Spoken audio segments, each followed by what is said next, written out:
Olá, turma, sejam muito bem-vindos ao debate do século. Eu contra Bruno Okamoto aqui do nosso lado, que nos deu o prazer da companhia dele. E a gente tem pontos assim, a gente tem muitos pontos em comum, né? Eu e o Bruno. Mas um ponto que a gente respeitosamente discorda é que eu sou um cara que gosta muito de focar em um só produto, em um SaaS. Eu acredito muito que os negócios bons acontecem quando você tem foco em um projeto. E o Bruno, pô, ele tem a visão dele, ele tem o histórico dele de sucesso, inclusive, e ele acredita muito que dá para ter muito sucesso com um portfólio de projetos, focando em vários projetos ao mesmo tempo. E é isso que a gente vai trazer aqui hoje, galera. O meu ponto de vista e o ponto de vista do Bruno, e vamos ver quem sai vivo dessa gaiola, né, Bruno? Então, Massa, Bruno, Renato. se apresenta aí pra gente, conta um pouquinho do teu histórico, dos teus projetos atuais. Claro, cara, brigadão pelo convite.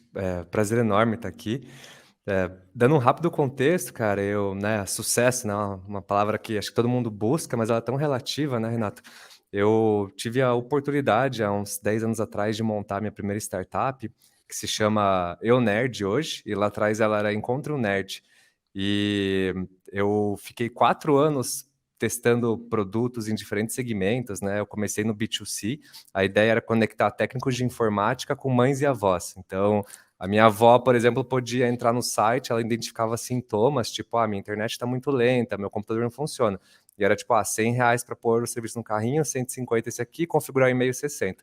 Colocava no carrinho, comprava, era um template de WordPress, um MVPzinho, e, cara, e achava um técnico na internet. Na época eu entrava no Get Ninjas, como se fosse eu lá contratando serviço, e o cara me mandava uma mensagem, eu falava, opa, não é para mim o serviço, eu tenho, na verdade, uma proposta para você atender outro serviço.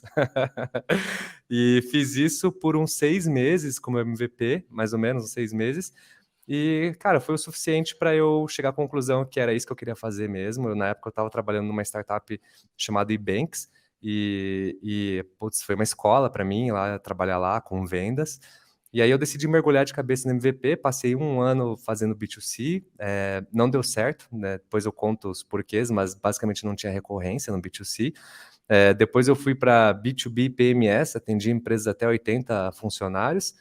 Fiquei um ano e meio por aí também, só que nessa jornada a gente já conseguiu faturar meio milhão no MVP, então foi uma validação mais sólida, né?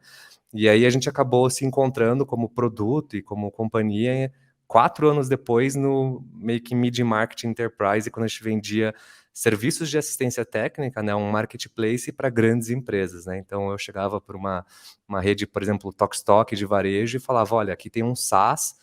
Esse SaaS ele é um marketplace que você pode plugar os seus funcionários aqui de TI e você tem à disposição mais 25 mil técnicos aqui que você pode usar como freelancers no Brasil inteiro. E aí essas grandes empresas começaram a ver muito valor, né, porque reduzia um custo enorme para eles, né.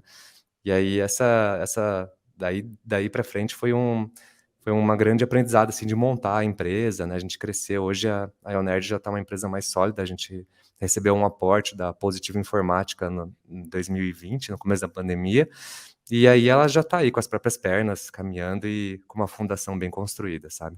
Massa. E não, super é uma história super legal, cara, assim, muito suor, né, acho que montar um negócio, né, a gente tem essa expectativa que é rápido e, cara, eu vou ficar rico rápido. Eu achei que em 2 anos eu já ia estar rico, e demorou 10 anos para eu aprender alguma coisa, sabe.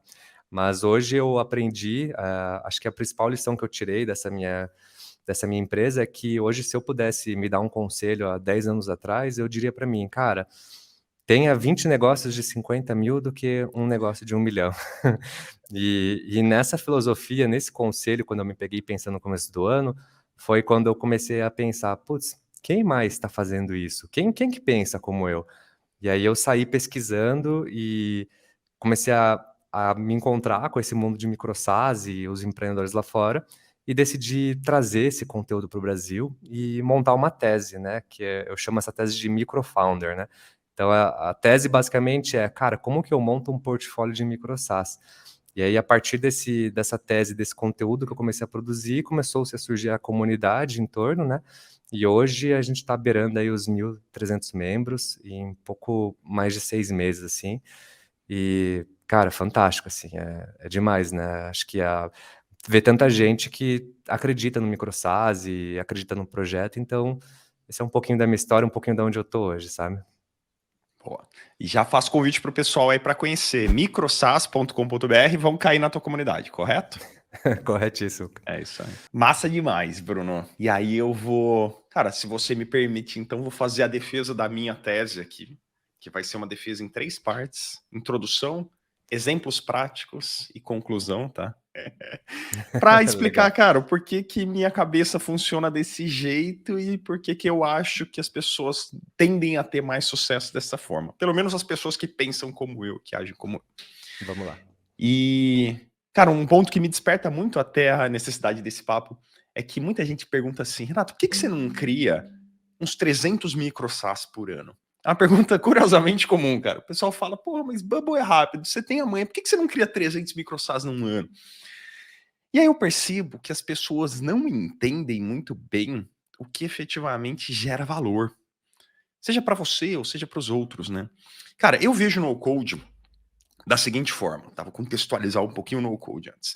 Imagina que você é um cara muito bom em fibra de vidro, cara. Você é um cara muito bom tecnicamente em fibra de vidro, por exemplo. Você sabe tudo, cara, de fibra de vidro, de isopor, de poliuretano, de plástico, parafina, você sabe tudo. Aí você vai lá e fala, cara, eu vou empreender nesse segmento. O que dá para fazer com fibra de vidro? Prancha de surf. Aí você vai lá, cara, e fica construindo a melhor prancha de surf do mundo. Você faz a fibra, você lixa, você faz a melhor prancha de surf do mundo. Você fica 4 meses fazendo uma prancha de surf, cara. Legal. Aí você terminou a prancha de surf, você fala, o que mais que eu posso fazer com fibra de vidro? Dá pra fazer poste de fibra de vidro. As prefeituras hoje em dia na Europa usam poste de fibra, não usa concreto, né? Vou fazer um poste de fibra de vidro. Aí você vai lá e fica 4 meses da tua vida fazendo poste de fibra de vidro, o melhor poste do mundo, cara. Aí você terminou o teu poste. Aí você fala, o que mais que eu posso fazer com fibra de vidro? Ah, eu vou fazer barco. Aí você passa 4 meses da tua vida fazendo o melhor barco do mundo. Aí chega no final de um ano, cara, tua esposa entra na garagem, vê uma prancha de surf, um poste, um barco parado pegando pau na garagem, e ela te joga um boleto porque você tá com as prestações do carro atrasada. Por quê? Porque ter produto parado na garagem não dá dinheiro pra ninguém, não gera valor pra ninguém, não resolve o problema de ninguém, cara. Aí vamos dizer que esse cara, você, mestre da fibra de vidro, descobre uma impressora 3D. Aí você fala, cara, agora meu problema tá resolvido, né? Porque eu não preciso mais de 4 meses para fazer uma prancha de surf. Agora eu faço em um dia. Aí você vai lá, impressora 3D, né, cara? Só joga o projetinho, pum, aperta o botão start. Um dia, prancha de surf pronta. Show de bola. Aí passa um ano, você tem 120 pranchas de surf, 120 postes e 120 barcos parados na tua garagem. E o saldo da tua conta ainda tá zero. Porque produto parado não gera valor para ninguém. Então, galera, o que vocês precisam entender é que o que dá dinheiro não é criar produtos. O que dá dinheiro é resolver dores. Quando você cria um produto e deixa parado, você não está resolvendo a dor de ninguém. Agora, imagina na outra ponta. Imagina um cara com um puta de um conhecimento do mercado de barco, por exemplo. Cara, ele sabe, ele é perspicaz, ele já se ligou que existe um mercado frenético, um mercado muito carente para barcos de wakeboard, por exemplo. Porque, cara, no Brasil só tem fabricante de barco recreativo, de passeio, pra você ficar lá bebendo e dançando. Não existe um fabricante de barco de wakeboard. Aí esse cara fala, se eu fizesse um barco de wakeboard, bicho, ia vender. Faz sentido esse cara que é claramente de negócios, esse cara que é mais ligado a soluções de mercado, faz sentido ele pegar e começar a estudar fibra de vidro, temperatura de catalisação do gel coat? Pô, bicho, não faz sentido. O cara ficar 3, 4 anos... A mágica acontece, cara, quando esse cara de negócios, ao meu ver, né? A mágica acontece quando esse cara de negócios descobre a impressora 3D, entende? Porque aí esse cara, o que ele vai fazer? Ele não precisa saber nada sobre fibra de vidro, cara. Isso é irrelevante. Ele vai lá, pega a impressora 3D, sobe o projetinho do barco que ele quer criar. Cara, um barco de wake, 7 lugares, aqui vai ter tal coisa, aqui vai ter determinada coisa. Pum, e um dia, plá, barco pronto. Aí com o produto... O que ele faz? Ele conhece o mercado, cara. Ele vai nos distribuidores, ele vai nos revendedores, ele vai nas marinas, ele vai nas garagens náuticas. Aí o cara começa a resolver problema, botar um barco de wake para quem quer um barco de wake, começa a cobrar por isso. E aí que o cara criou um negócio. Uhum. Então, respondendo, Renato, por que você não cria 300 micro-SaaS por ano? Porque na minha visão, galera, criar um micro-SaaS que resolve uma dor real, me dá muito mais retorno do que criar 300 micro-SaaS que não resolvem dor nenhuma. E aí aqui eu começo a minha defesa, Bruno, do porquê focar em um micro-SaaS. Porque você só vai conseguir acertar essa veia e achar essa dor depois de algum tempo, cara. A chance de você acertar a dor na V1, naquela primeira versão que você soltou no mercado, é nula, é zero. Nunca vi acontecer, a pessoa solta um negócio e, nossa, que bom. A gente só vê isso em história de Netflix, história de ficção. Que o cara vai lá, solta um produto e o produto bomba e muda o mundo. Isso não acontece na vida real, cara. Não, não acontece. O sucesso de Assim, todo projeto é uma série de melhorias que você vai fazendo até começar a acertar a veia do teu usuário, né, Bruno? eu concordo 100% com você. E eu acho que proposta de valor é o foco de qualquer produto, né. Mas esse exemplo que você deu, que inclusive foi um exemplo super curioso, né, me surpreendeu o tanto de experiência que você tem no assunto. Mas, cara, é a mesma coisa que a gente comparar um especialista contra um generalista, né. Então, por exemplo, eu vejo muito mais o supermercado, por exemplo, que vende vários produtos e a marca do supermercado, que é a nave-mãe, do que, por exemplo, o produto parado na garagem. Então, para mim, por exemplo, quando você aprende a fazer um micro SaaS, você aprende a fazer 2. O processo é o mesmo, sabe? Então, todo esse processo de lançar um produto, validador, entender o que é realmente a proposta, o job to be done que ele está se propondo a resolver, sabe? Quando você entende essa dinâmica, você consegue fazer mais um ou mais 2. E o que eu deixo de provocação nessa sua resposta é, por exemplo, é o poder da comunidade, né. Se você tem um cara que ele compra uma prancha de surf e você sabe que ele consome outros produtos similares, porque ele surfa, então o que te impede, por exemplo, de você sentar, conhecer melhor esse cara, aonde que esses caras se encontram, aonde que eles estão, e começar a participar desse grupo, desses surfistas e tentar entender o que mais tem de oportunidade para você produzir lá, além de uma prancha de surf, por exemplo, porque o trabalho é o mesmo, né, você já vai ter um cliente lá, então por que talvez não descobrir mais oportunidades de vender para esses clientes? O que você acha dessa perspectiva? É que eu acho, cara, que a imersão é muito poderosa. Quer ver, ó, vou te trazer aí agora eu começo com os exemplos práticos. Bora lá. Primeiro aplicativo que eu criei na minha vida, cara, lá de 2014 para 2015. Já contei essa história aproximadamente 1 bilhão de vezes aqui no YouTube. Trabalhava numa fábrica de barcos, e aí cara, tinha uma dor, como gerente comercial de uma equipe, eu tinha uma dor. Eu queria um aplicativo que fizesse orçamento de forma digital e automática. Basicamente, essa era a dor. E aí, cara, o que eu fiz? Primeiro aplicativo que eu criei em Bubble, já na época ainda, hein? Eu fui lá, cara, criei um aplicativo, lancei no banco de dados todos os modelos de barco que a gente tinha, todos os modelos de motores que a gente vendia, todos os acessórios que a gente comercializava junto e todas as taxas de financiamento de banco. E aí o aplicativo virou uma calculadora automática, que aí o meu vendedor no celular, assim, aplicativo responsivo, né, funciona o computador no celular, aí ele já conseguia montar a cotação de forma automática. Selecionava, cara, barco tal, motor tal, acessórios tal, e aí já vinha tudo, inclusive com simulação de financiamento, né? Essa Legal. foi a minha V1. Show de bola. Resolveu um problemão ali dos vendedores. Aí, cara, aí a gente saiu da feira. E a gente fazia boat shows, né? Que eram feiras, eventos náuticos, Uhum. assim. E aí a gente, cara, foi embora do evento, que era em São Paulo. Chegamos de volta na fábrica, aqui na Grande Florianópolis. E o que eu queria fazer, cara? Eu queria disparar uma promoção para todos esses clientes que a gente enviou cotação. Eu já tinha gravado o e-mail deles no banco de dados, né? E eu, Uhum. putz, como é que eu faço isso, cara? Aí eu criei um módulozinho muito simples, onde eu inseria um texto com os parâmetros dinâmicos e tal, e aí eu conseguia disparar uma promoção para aquela cacetada de X mil clientes que eu tinha pego o e-mail ali. Então eu criei Uhum. um módulo de disparo de promoções de forma automática com dados dinâmicos. Pum! Um clique disparando promoção para uma cacetada de gente. Então a gente fez uma reativação do cara, né? Essa foi Uhum. a minha V2. E aí, cara, fizemos tudo isso, tinha 50 vendas de barcos lá, e aí eu pegava cada uma dessas vendas e eu tinha que abrir o Word e emitia os contratos de cada um deles. Cara, eu ficava assim, ó, 2 semanas para emitir 50 contratos. Porque, Já pô, passei por isso.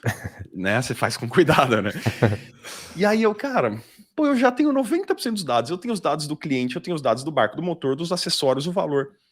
Por que eu não crio um módulo que eu já consegui emitir o contrato automaticamente com base nos dados de orçamento? Essa foi a minha V3. Eu inseri esse módulo de geração de contratos. Aí o financeiro pegava esse contrato e tinha que lançar numa planilha as contas a receber. Renato, você não consegue lançar isso no sistema? Essa foi a minha V4, em que eu peguei e lancei esses dados e criei um módulo para o meu financeiro de contas a receber, que ele já marcava a conta como paga do cliente e tal. Aí minha produção lá, o departamento de produção do barco, falava, Renato, tá dando inconsistência entre o teu contrato emitido e o que a gente está fabricando.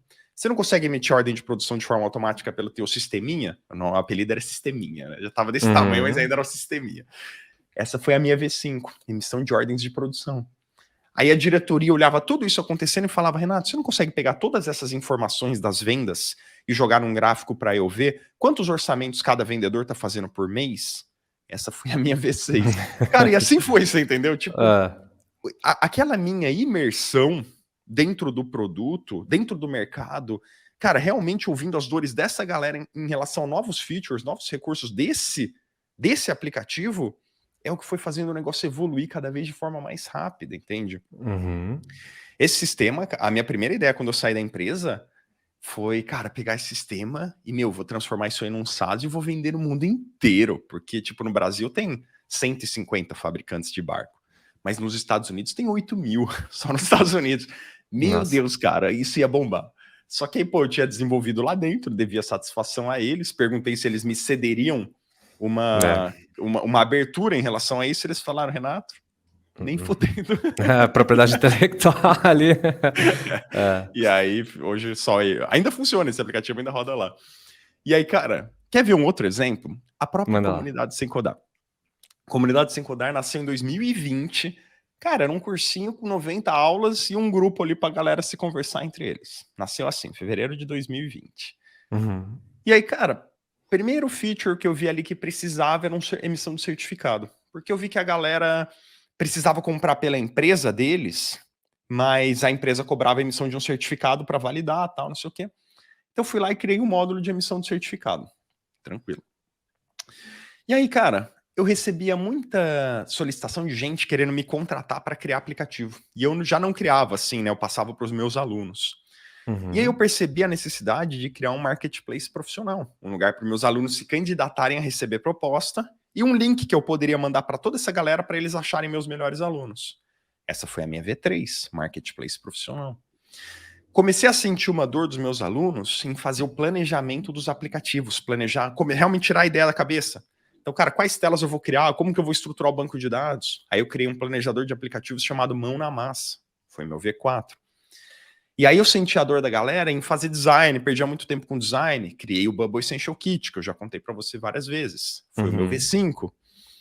Aí, isso já... Cara, eu já tô falando de agora. Bubble Essential Kit foi há 5, 6 meses atrás. Aí desde então, eu senti a necessidade, cara, de muitas agências e startups que estão usando Bubble já pra cacete. Os caras têm assim 10, 12 desenvolvedores. E eles têm uma dificuldade hoje que é o quê? Ficar pagando a Comunidade Sem Codar, que é plano anual, né? Porque às vezes demite um desenvolvedor no meio do caminho e tal. Aí eu liberei um módulo de licenças corporativas para esses caras, para eles pagarem mensalmente. Porque aí, cara, se hoje ele tem 6 desenvolvedores, ele tem 6 licenças. Se ele contratou mais 3, ele já bota mais 3 ali, paga mensal pro rata e facilitou muito a vida das agências.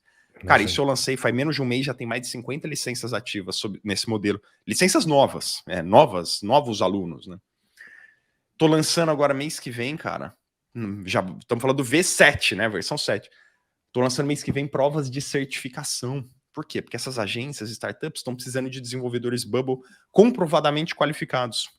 Só os certificados, o certificado só garante que o cara assistiu, né? Eu preciso garantir que o cara tenha o conhecimento. Então, cara, já criei as provas de certificação, estão mais difíceis que passar em vestibular de medicina. E aí o cara que passar ali, é porque o cara é bom, bicho. Vou criar até o final do ano, se tudo correr bem, um novo recurso no Bubble Essential Kit, que vai permitir que essas agências compartilhem designs ali entre eles, que eles próprios possam inserir elementos no Bubble Essential Kit e tal. Legal. Isso vai ser minha V8.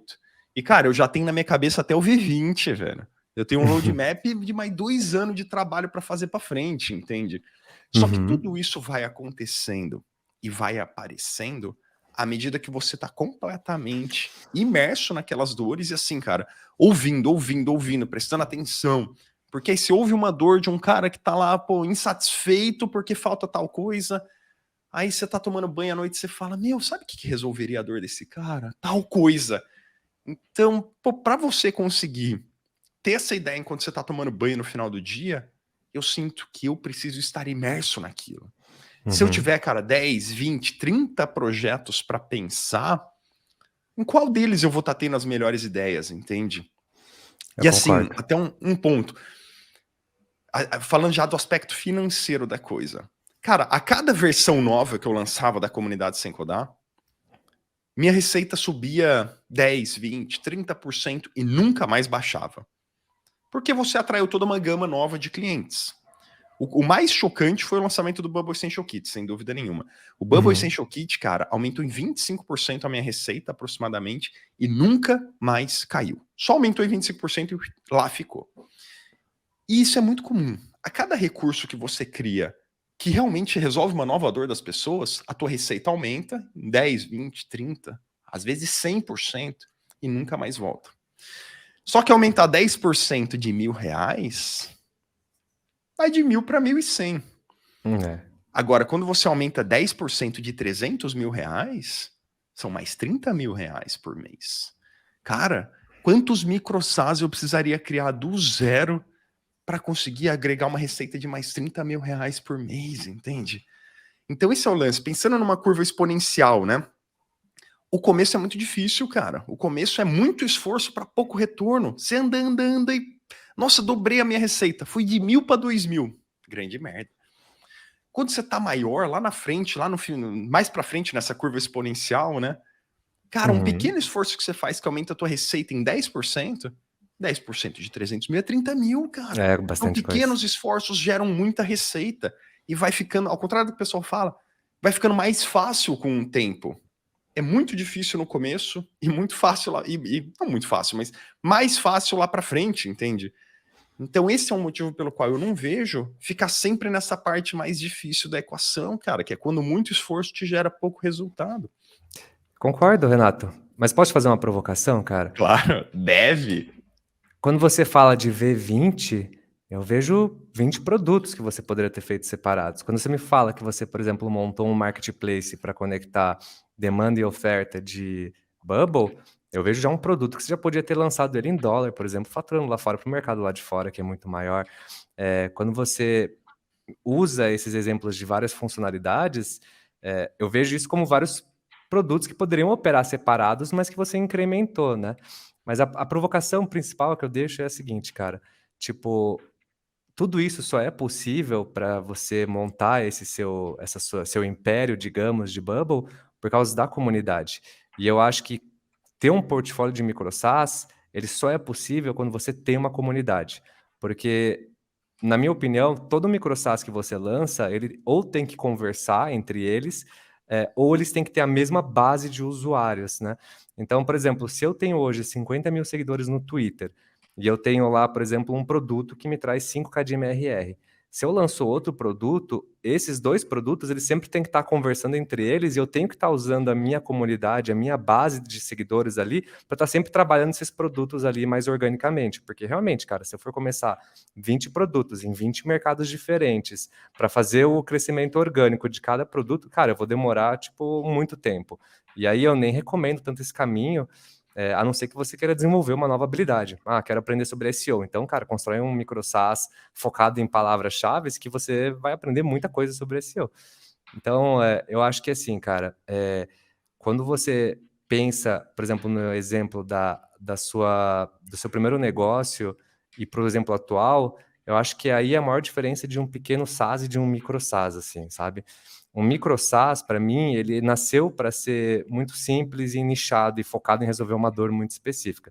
Quando você tira um pouco dessa camada da simplicidade e começa a ter features, porque seus usuários ficam pedindo features, features, features, eu vejo um problema muito grande no longo prazo, é que como o micro SaaS é uma coisa normalmente nichado, significa que ele tem um tempo de vida. O tempo de vida dele é assim, se surgir outros concorrentes, se começar a surgir mais pessoas que viram uma oportunidade no mesmo nicho que você viu, a briga começa a ser preço, começa a ser experiência do usuário, começa a ser a mesma coisa que a gente lançar hoje um CRM para brigar com os grandes CRMs do mercado. Então, eu acho que o caminho que acabou indo o seu primeiro produto, ele deixou de ser um micro SaaS e se tornou um pequeno SaaS porque você foi incrementando várias features. E para mim, um micro SaaS ele teria que ser uma coisa que você achou uma dor e você construiu um produto para enviar propostas lá e fazer follow-up automático, e é isso, sabe? E a partir do momento que você começou a incrementar outros produtos, porque a pessoa foi pedindo, ele já deixou de ser um micro SaaS e se tornou um pequeno SaaS. E naturalmente, o seu desejo de expandir, de buscar mercado lá fora e tudo mais, é porque o seu mindset estava num mindset de, cara, peraí, eu quero crescer esse negócio, quero escalar ele. E não, tipo, não, peraí, eu quero ter um lifestyle business, sabe? Então eu acho que isso influencia bastante também nesse seu exemplo, né? Mas se eu continuo conseguindo tocar o negócio sozinho, sem funcionários e sem necessidade de puxar dinheiro de investidores, não permanece um micro SaaS? Mesmo que seja um produto mais complexo, com mais recursos, que resolve mais de uma dor, entende? É porque eu acho que, assim, complexidade, ele nunca está atrelado ao termo micro, na verdade, nem faturamento, assim, porque tem micro SaaS que fatura 300 pau e ainda é um micro SaaS. Sim. Eu acho que micro SaaS é muito mais o estilo do empreendedor. Tipo, se você quer montar um negócio que você aplique uma quantidade muito pequena de esforço para fazer manutenção e que ele te traga um retorno gradativo, exponencial ali, eu considero isso como um micro SaaS. Independente dele ser complexo ou não, ele pode ter tipo 1 milhão de features porque você desenvolve esse produto há 20 anos.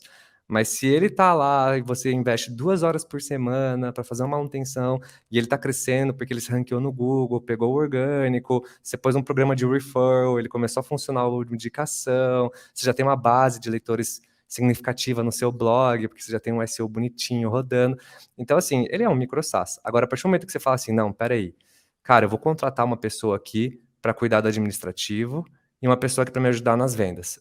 Para mim, é quando você pegou e falou assim, não, peraí, eu vou pôr mais investimento nesse projeto, e ele cruzou a linha de um micro SaaS para mim. Ele já passou a ser um SaaS normal, que você tá reinvestindo o capital e não tá mais vivendo um lifestyle business, sabe? Mas, cara, eu gosto muito da sua provocação, sabe?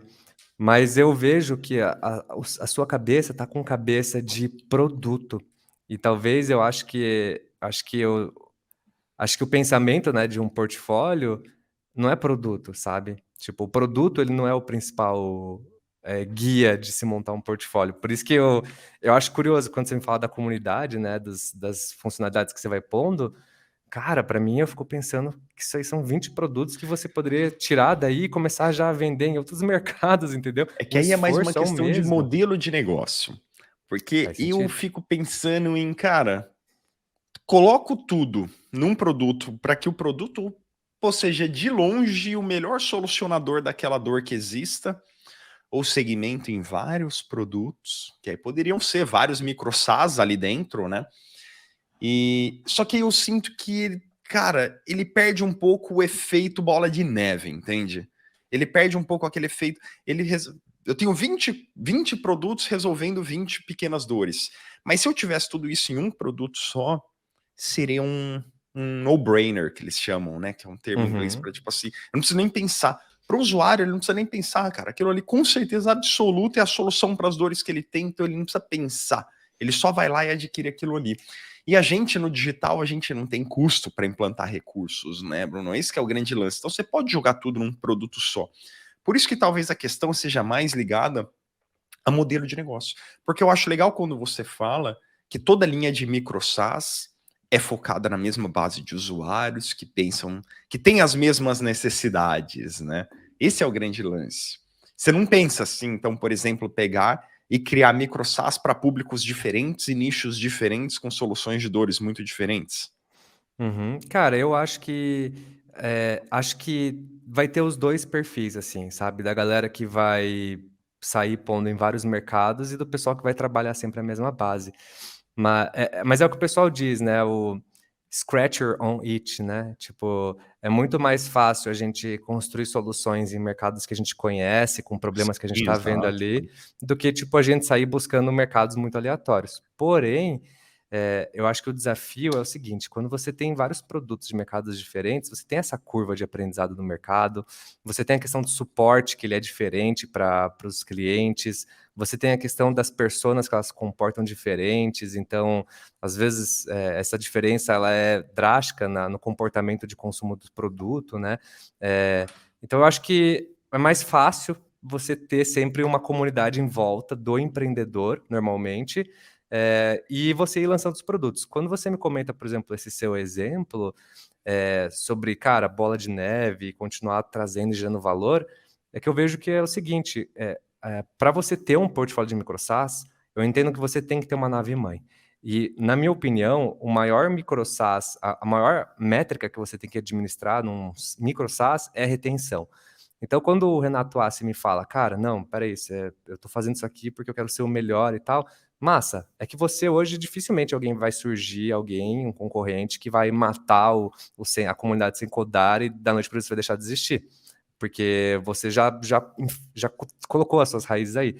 Mas, por exemplo, alguns E por micro conta SaaS, de todas essas melhorias, entende? Porque se eu tivesse lá naquela V1 ainda, eu seria muito facilmente suplantado por qualquer um, né, cara? fato, mas é porque você fez tudo isso hoje para você construir a sua máquina de retenção. Esse é o que eu entendo, sabe? Então, uma vez que o Renato Assi, em 2 anos, montou as principais propostas de valor, porque o cara dominou a persona dele e você montou sua nave mãe hoje, que ela já roda sozinha. Se você saísse uma semana agora, daí a sua máquina estava rodando ainda e provavelmente seu churn não ia aumentar, porque você já montou a sua retenção.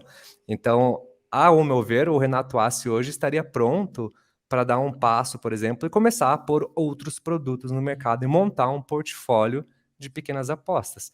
Porque você já descobriu como trazer gente para dentro e reter, você já tem uma nave mãe que te traz uma receita que essa receita te permite investir em outros projetos e pagar suas contas. E agora, por exemplo, você já tem uma comunidade montada. Para mim, o melhor exemplo hoje de ter um portfólio de micro SaaS poderia começar com você imediatamente, se você quisesse, sabe? Desde que não fosse para outros públicos, coisas novas. Porque, cara, eu penso o tempo todo, né, Bruno?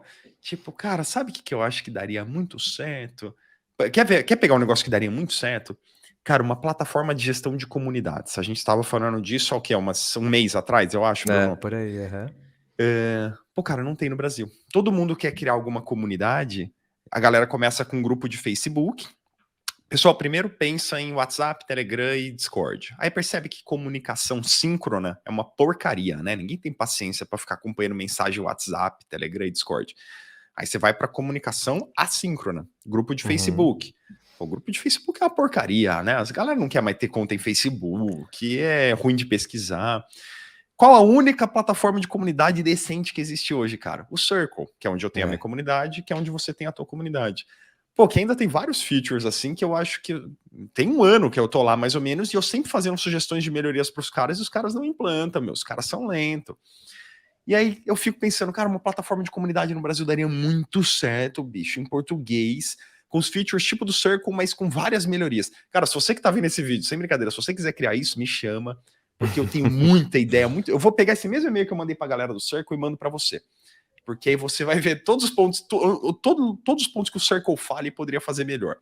Aí eu fico, pô, será que eu não crio uma plataforma dessa? Aí eu começo, cara, mas pô, que público que eu vou puxar? Como é que eu vou anunciar? Dá para fazer, mas, cara, o nível de esforço que eu vou precisar colocar nisso, quantas horas eu vou ter que tirar de outros projetos, entende? Esse é Mas, o ó, grande ponto. deixa eu te deixar uma sementinha aqui de reflexão sobre esse tema. E se você não fosse o operador que tivesse que pôr a mão na massa para construir? E se você, por exemplo, montasse sei lá, um bootcamp de fim de semana com seus alunos e propusesse 3 desafios para a galera montar 3 produtos e um deles fosse esse aplicativo de comunidade e você entraria com um aporte de 25 mil ali para começar o projeto, pegando 25% de take rate do micro SaaS. E aí, na hora que você monta o projeto, você faz um acordo de sócio com a galera, falando assim, ó, gente, a partir do momento que o negócio break vá e começar a gerar dividendos, porque o micro SaaS ele tem uma margem alta, ele não tem muito custo, eu quero 25% proporcional. Você já começou a montar o seu portfólio de micro SaaS sem necessariamente você ser o cara na linha de frente montando os produtos, né? É porque eu entendo que assim, o maior perfil da comunidade é desenvolvedor, mas você pega um cara de negócios que não sabe desenvolver, ele vai buscar outras formas de montar um perfil de micro SaaS também, que não seja pondo a mão na massa, né? Ou pagando 10, 15 pau para montar um MVP, entende? Então eu acho que também tem outras formas de se construir um portfólio sem necessariamente você tá pondo aqui, isso aqui toda hora ali e na linha de frente, sabe? Aí envolve muito uma questão de delegar, né? Realmente de trazer outras pessoas junto contigo, principalmente para assumirem a parte do desenvolvimento do produto em si, né, cara? Que aí essa é uma parte que, meu, sei lá, eu pessoalmente tenho dificuldade, assim, delegar Uhum. desenvolvimento mesmo, porque quando eu tô desenvolvendo, cara, pô, eu sei como é que foi criado. Aí quando eu ouço o feedback das pessoas, eu consigo, putz, eu faço links na hora, assim, eu falo, putz, esse negócio que esse cara tá falando, eu poderia incluir lá naquela sessão tal, não sei o quê, porque eu já sei como foi criado, eu vou lá e pum, já faço, entende? E aí é uma limitação minha, para ser bem sincero, é uma limitação minha em ter muita dificuldade em delegar desenvolvimento, cara. Isso eu tenho. A parte administrativa eu delego na boa, financeira eu delego na boa. Delegar desenvolvimento para mim é muito difícil, cara. Acho que para você e para 99% das pessoas que estão Ah, assistindo a gente, eu acho- ah. mas eu vejo que é possível, viu, Renato? Imagina, cara, tem um fundo de investimento lá fora chamado Tiger Global, né? Um dos maiores fundos do mundo, assim. Na época do auge dos investimentos, os caras estavam fazendo tipo cheque, assim, sabe? Tipo, rasgando dinheiro, assim, qualquer startup que batia na porta deles, que caía dentro de uma caixinha ali que eles consideravam, tipo, puta, essa startup tem um mínimo de um potencial, os caras já botavam grana. Porque eles conseguiam, mesmo assim, estar presente em várias empresas, participar de vários conselhos, acompanhar, fazer network. Então eu acho que assim, é difícil, mas como tudo é uma prática, assim, sabe? Tipo, a partir do momento que você aprende a fazer isso com um, assim como você aprende a fazer no microsas, eu acho que você aprende a fazer com dois também. E com três. Eu acho que a grande questão aí é o seguinte, né? Pô, à medida que a gente vai pensando em novos features, novos recursos, novas soluções para as dores dos clientes que a gente já tem dentro da nossa nave mãe, como você comentou, né? A questão é botar isso junto do meu produto ou separar isso e comercializar como um outro produto. Eu acho que talvez toda a nossa discussão converja para esse ponto, né? Junto ou Uhum, separo? Porque, bom, uhum. nós dois tiramos da mesa a opção de fazer, pô, 30 microsócios para 30 nichos diferentes, né? Fazer um negócio para surfista, fazer outro negócio para dono de barco, não, a gente já sabe que isso não funciona, né? Então, se a É. gente pensa em fazer todos os nossos produtos para o mesmo público, a grande questão é essa. Agrego tudo em um bolo só, que aí talvez, como você falou, quebraria a ideia do microsans, ou Uhum. divido isso em diversos microsas, né, cara?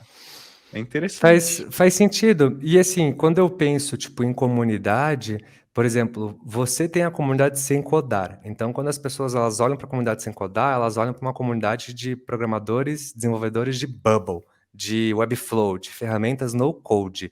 Tipo, você já tem um título carimbado na testa da comunidade estampado. Quando eu penso, por exemplo, na ideia do portfólio, por exemplo, eu acho que o, não é um nicho que a gente escolhe, por isso que eu acredito que muito que você tem que ter uma comunidade de volta do empreendedor, assim. Por exemplo, os empreendedores que eu vejo que fazem sucesso em ter um portfólio de micro SaaS, eles montam uma comunidade em volta do building public lá fora. Ô, Então, o traz pra cara, gente aí, Bruno, esses exemplos. claro. Por exemplo, tem um cara lá que eu postei ontem, na newsletter de ontem, eu acho que dá até para deixar no link aqui, se vocês quiserem, do artigo. Boa. Tony Reich é o nome dele, né? Ele é vietnamês, né?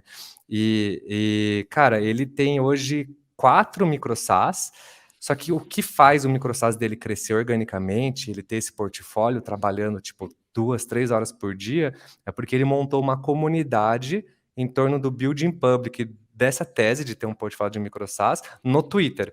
Então, o cara em 2 anos saiu de, tipo, 0 seguidores para 50 mil, e baseado nas interações, ele ia fazendo hipóteses, assim. Ele falava, gente, eu tive uma ideia de um produto, fiz esse MVP em 2 horas. O que vocês acham? E ele colocava lá um sign-up lá e colocava para tipo, o cara fazer um pré-pagamento de $25 para testar o produto lá. E o cara via, putz, olha só, tive $1.000 de faturamento em uma noite. Cara, acho que isso aqui é um produto que faz sentido, ou não faz. Mas a comunidade, você vê que ela não tinha ela não seguia uma coisa, tipo, um no-code, ela seguia o cara, o Tony. Então, eram vários perfis de pessoas diferentes. Então, no caso do Tony, é possível sim montar outros micro SaaS que fujam um pouco de um nicho específico, porque as pessoas que seguem ele são de vários segmentos, né? Mas é difícil Mas, fazer isso, hein, cara? Você vê que cara, é para um segmento muito limitado de público, né? Só para quem tem um interesse real nessa questão de negócios, de construção de SaaS, você não consegue os puxar indie outros públicos hackers para isso, né? não consegue, não consegue. É tipo, é bom e ruim, de certa forma. Você pode ver o copo meio cheio, meio vazio, né?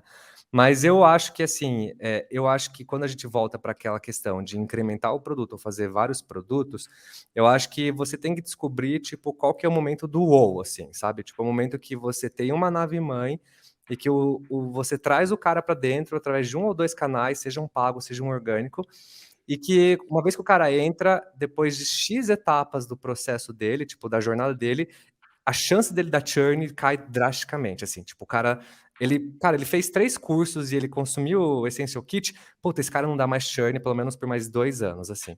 Então eu acho que quando você tem essa métrica, tipo, tudo que você adicionar daqui para frente não vai mudar tanto ela, entendeu? Talvez aumente o faturamento, dê um salto de 10% aqui, 10% lá, mas eu deixo uma provocação, cara. Putz, e se você pegasse, por exemplo, esse marketplace, de vez você aumentar em 5%, que você nem tem certeza se isso vai acontecer, a não ser que você teste, você pega, por exemplo, e abre para a comunidade, cobrando como se fosse um pacote a mais, ou tipo, um incremento de funcionalidade, tipo, ó, gente, ó, R$ 20 a mais por mês para você ter isso, mas você vende isso lá fora para quem não tem conta na comunidade Sem Codar, por exemplo, por US$ 90 por mês o acesso para o Essential Kit, sabe?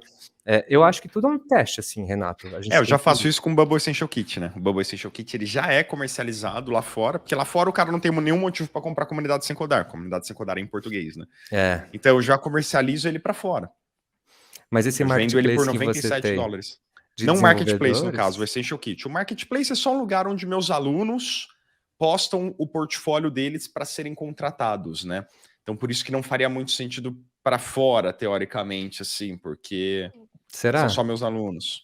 Mas e se você pegasse, por exemplo, só para pessoas da comunidade do Fiverr postarem portfólio de no-code lá, por exemplo, e criasse uma cauda longa plugada no Fiverr? Não sei, assim, brainstorm, né? Mas eu Sim. digo, assim, quanto mais nichado você tem alguma coisa, melhor é para testar, né? Mas enfim, só uma encheção de saco aí para você. E, cara, deixa eu te perguntar. Aí, esse rapaz que você falou, ele ia lá e criava uma landing page como forma de validar um micro SaaS e aí conseguia fazer um faturamento X, né? Mas quanto que ele fatura hoje com os 4 micro SaaS dele? Ele faturou hoje em torno de 12K de MRR por mês, Dólares. e de US$ 2.000 por mês. E eu posso citar vários exemplos, né? Eu acho que os mais famosos todo mundo conhece, né? Do pessoal do Nomad, né? Do Levels. Mas, por exemplo, o do Levels, ele lança produtos e ele nem tem sign-up nos produtos, ele não faz nada. Ele lança para a comunidade dele e fala assim, gente, tive uma ideia aqui, fiz esse produto em 2 horas. O que vocês acham? Ó, tá aqui o link para quem quiser pagar. E ele mandou um link do Stripe para os caras, sabe? E o cara vai lá, as pessoas contratam, pagam ele, e ele fala, ele olha, né, e fala, cara, acho que esse produto faz sentido, começa a pegar os feedbacks da própria comunidade dele e decide construir ou não um produto, sabe? E o mindset do cara é, cara, vou lançar produtos para minha comunidade que eu não passe mais de 2 dias desenvolvendo, e se ele parar de pé na minha comunidade, é porque ele tem uma proposta clara e o pessoal curte. Se ele não parar de pé, eu vou partir para o próximo. E ele tem esse pensamento de fábrica, né? Tem um outro cara que é um italiano chamado Rubini. Depois eu posso passar os links, deixo na descrição do vídeo os links. Ele tem, se eu não me engano, entre 15 ou 16 microsas também. E esse cara, por exemplo, ele trabalha pouquíssimo, assim, ele tem uma software house que tem 2 funcionários, porque ele decidiu dar esse passo e, tipo, sair 100% da operação. E, cara, o cara vai lá, ele vê uma oportunidade, ele bota um micro SaaS, faz toda a maquininha do SEO, já deixa tudo preparado. Ele cria outros micro SaaS só para gerar SEO para esse principal dele, como laboratórios. E ele fica testando várias caudalongas ali de geração de tráfego para, tipo, incrementar esse primeiro. Uma vez que ele começou a tracionar, ele fica fazendo um teste AB de conversão ali de usuário para pago, deixa o micro SaaS rodando e partiu para o próximo, cara. E o que faz toda essa roda fechar para ele é uma comunidade que ele tem na newsletter dele, sabe? De Tudo pessoas depende que... da formação da comunidade em torno do empreendedor mesmo, porque a galera no final compra o produto por confiar no empreendedor, né, cara? Igual É, o mais ou lança-chamas do menos. Elon Musk, não é? Eu acho que Aham, nada representa melhor a ideia de microSaaS do que o lança-chamas do Elon Musk. O cara é tão exatamente. famoso, ele é tão popular que ele fala, galera, vou vender lança-chamas. É tipo assim, O foda-se. cara fez um robô agora no lançamento desse ano, ele fez um robô para ajudar as pessoas em casa. Então, eu acho que é um pouco disso, Renato. Acho que se você tem uma nave mãe que ela te funciona com uma retenção bacana e ela já é uma coisa que você já encontrou um esforço versus retorno ali legal, cara, tipo, eu parto do princípio de, meu, vamos sair construindo outras coisas. Você pode até incrementar na nave mãe, sabe? Ou deixar tudo ligado, né? Você pode, por exemplo, falar de todos os seus produtos no footer do seu e-mail, por exemplo, transacional, sabe? Mas se você conseguir fazer isso e começar a fazer outros microsas ou até comprar, eu vejo muitas oportunidades, cara. Você pode, por exemplo, desenvolver novas skills, você pode pegar um microsas, por exemplo, aqui e vender ele numa plataforma lá fora de M&A, sabe? E participar e ter uma experiência de um processo de M&A do zero ao 100. Então, eu acho que tem muitos benefícios, mas é claro, Renato, assim, é uma construção, cara, e a construção começa aqui, assim, aqui com o empreendedor aqui dentro da nossa cabeça, sabe? Não é uma coisa da noite pro dia que você decide e fala, vou começar a montar um monte de microsas, sabe? Realmente é um trabalho. A newsletter, para mim, a comunidade é um experimento, assim. A minha ideia, essa minha teoria, eu vou provar ela fazendo eu mesmo, mas eu tô fazendo ela para ver se realmente ela faz sentido, sabe? E eu acredito muito nessa tese. É, você já está efetivamente fazendo e cobrando, né? Cara, isso que você falou do rapaz que ele só cria landing page, na boa, esse é um modelo que eu nunca consegui entender, cara. Sempre que o É, pessoal eu vejo esses papos de landing page ou MVP, como validar uma ideia? Cara, eu não consigo entender como que hoje, 2022, alguém ainda pensa em validar uma ideia com landing page, cara. Porque assim, no começo a gente não tem certezas, a gente só tem hipóteses, né, Bruno? Tem uma uhum, hipótese. Você uhum. adquire certezas a partir do feedback da galera, cara. E É como que você verdade. obtém o feedback, Bruno? Você joga a gente para dentro do negócio e vê o que acontece, vê o que eles falam, e vê quais são as objeções, e vê o que está sendo mais acessado, menos acessado. Mas se você Uhum, não tem um produto, cara, você não tem receita. Se você não tem receita, você não tem dinheiro para investir em marketing. Se você não tem dinheiro para investir em marketing, você não consegue jogar a gente para dentro. Então, esse é o ponto. Eu vejo às vezes o pessoal, ai, cria uma landing page. Você cria uma landing page. Aí tem 0 cadastros. O que isso te diz? Não eu me diz concordo com nada, você. cara. Me diz absolutamente nada. Você vai lá, aí você vai investir R$ 1.000 para trazer, sei lá, 500 pessoas para a tua landing page. Aí 50 deixam um e-mail. O que isso te diz? Nada. Mas Isso é cenário 2, verdade. você criou um MVPzinho.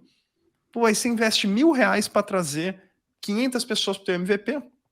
50 se cadastram lá num plano gratuito, 5 se cadastram num plano pago. Aí cada um paga, sei lá, 100 pila por mês. Cara, isso aí te deu um MRR de R$ 500 por mês. E o melhor de tudo, primeiro, né? Primeiro que você já amortizou boa parte do teu investimento em marketing. Então você pode ir, meu, com o pé no pescoço. Agora vamos embora. Mas o mais importante é que agora você tem 55 usuários te dando um feedback real e diário do que está acontecendo. Cara, isso aqui não tá legal, cara, isso aqui precisa melhorar. Eu acho esse papo de landing page contra MVP, cara, muito 2005, muito 10 anos atrás, 15 anos atrás, assim, porque, cara, depois que no code criou corpo, eu não vejo mais espaço para esse tipo de debate. Você pode fazer só uma landing page?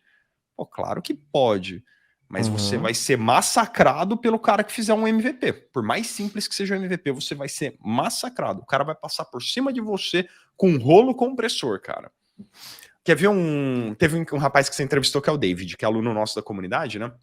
Ele tem um sistema de gestão chamado Pipe Imob. Um sistema de gestão para imobiliárias. Olha que interessante, cara. Ele criou um sistema de gestão, percebeu dores das imobiliárias, não sei o que, tarará, tarará, tarará. Sabe qual foi o aha moment dele? Aquele momento que, cara, depois daquilo as imobiliárias não soltam mais o sistema dele? Foi quando ele criou um módulo de, cara, de controle de reembolso para corretores. Porque parece que tem Ah, muito isso, né? Tipo, a uhum. imobiliária paga um monte de despesa para o corretor, tem que fazer um controle em planilha para depois acertar com ele o valor. Ou o contrário, o corretor tem que pagar a agência, nem sei. Mas enfim, eu sei que esse controle ele era extremamente manual. Cara, é um módulo lá que o David implantou que hoje a galera não larga ele por conta disso. E aí foi indo, foi. Então, assim, cara, nasceu a ideia com o MVP, logo implantou um recurso, cara, tipo um ano depois ele implantou esse recurso que travou todo mundo lá dentro. Ele não perde mais gente agora. E agora ele já vai começar a monetizar com outro modelo de negócio. Já começou, na verdade. Ele vai começar a fazer antecipação de recebíveis para corretores imobiliários, sabe? Legal. Então, percebe que o corretor imobiliário vendeu um imóvel, tem lá 40 mil reais de comissão para receber daqui meio ano. O que o David faz? Antecipa 36, por exemplo, e espera para receber os 40 daqui 6 meses e ganha uma taxa de juros. Então ele virou uma fintech, né? É Então, olha, muito cara, legal. as coisas que vão aparecendo no meio do caminho quando você tá lá. Cara, de onde que surge uma ideia dessa, né? Você começa a sentir a dor dos caras. Você fala, bicho, É olha o verdade, cara cara. falando. Aí você ouve um corretor puto, né? Fala, puta, eu tenho esse dinheiro para receber, mas eu não posso gastar, não sei o que. Interessante. Vai surgindo as ideias, né? Por isso que eu acho que, assim, landing page ou MVP, tanto faz, assim, mas você tem que cobrar desde o primeiro dia, sabe? Ah, Porque a partir do momento que realmente. você cobra e a pessoa paga, você responde duas coisas. Você responde, putz, minha teoria talvez faça sentido, porque eu acho que a dor que eu estou resolvendo, o cara está disposto a pagar, mesmo por uma coisa feia ou uma landing page para resolver. E segundo, cara, porque você tem a oportunidade de se aproximar desse cara e conhecer ele, conhecer a jornada dele. Tipo, não adianta você montar uma landing page e pegar 100 e-mails e, tipo, eu vou disparar um e-mail marketing para eles. Cara, cagou, entendeu? Você tem que pegar esses 100 caras, entrar em contato com cada um e falar, cara, vamos conversar. Quem que é você? Eu quero te conhecer. Você tem 30 minutos no seu dia? Então, eu acho que, na verdade, independente de ser MVP ou landing page, é o que você faz com os caras que entram dentro do seu funil, Porque sabe? o primeiro desses, cara, não vai te dar insight nenhum. O segundo também não. Às vezes Mas pode ser lá um pelo curioso, né? 30º, cara, quando você ouvir 30 vezes as pessoas falando os mesmos problemas, meu, isso aí começa a dar um apito no teu cérebro que você fala, puta merda, bicho. É a 30ª vez que eu vejo alguém com o mesmo problema. Não é possível que alguém não resolva isso. Isso começa a ficar muito evidente com volume. Sem volume é muito difícil, cara. Você precisa ter volume de gente te falando esse tipo de coisa para você realmente sentir, sabe? Eu concordo. Então, Bruno, e aí, conclusões finais? Vamos encaminhar para o encerramento? Fala pra gente quais são, então, os teus planos futuros, se mudou as tuas ideias em alguma coisa. As minhas mudaram, cara. Você agregou Que muito, bom. você é muito convincente, Bruno. Boa, que bom, cara. Então, eu acho que eu tô fazendo um bom trabalho. Cara, eu queria só deixar um agradecimento aqui. Acho incrível o seu trabalho também. Acho incrível. Acho que o empreender é uma coisa incrível. E quando você ensina 8.000 pessoas da sua comunidade a empreender, isso já é, tipo, assim, uma coisa que eu considero. Eu tiro meu chapéu, assim, admiro muito o seu trabalho. E eu acho que, cara, o microsas é uma coisa que veio para ficar. Daqui para frente a gente vai começar a ver muito microsas. E eu tô muito ansioso, assim, para ver o que o pessoal vai achar desse termo, o pessoal vai achar. Porque para mim, cara, as coisas não são binárias. Nem tudo é startup, nem tudo é tipo empresa tradicional e só tem isso, é go big or go home, sabe? Eu acho que microsas veio para mostrar para a gente que a gente pode empreender, que a gente pode montar negócios calmos, saudáveis, crescer, aprender, ganhar uma grana, sem precisar largar o emprego ou procurar um investidor e trocar um pedaço da sua alma. Então, eu acho que daqui para frente muita coisa legal vai acontecer, cara. A gente só tá no começo, assim, de um movimento, sabe? Espero que juntos a gente consiga ajudar muita gente a dar asas para muita startup, muito negócio, ajudar muita gente a ganhar muito dinheiro aí, viu, Bruno? Porque eu Cara, acho isso me que, inspira. cara, a tua comunidade, assim, nesse sentido, eu acho muito massa. Dar um espaço realmente pro pessoal, discutir negócios, discutir ideias, até pro pessoal se Super motivar legal. mesmo, cara. Isso eu acho fantástico, acho que faltava mesmo. Então, fica meus parabéns aí também pela iniciativa. Obrigado, Renato. Cara, obrigadão pelo convite. Prazer participar do bate-papo, viu? Valeu, turma. Para todo mundo, não esquece de deixar um like, se inscrever no canal se você não se inscreveu ainda e visitar microsas.com.br para conhecer a comunidade do Bruno, galera. Grande abraço a Boa. todos. Tamo junto. Valeu.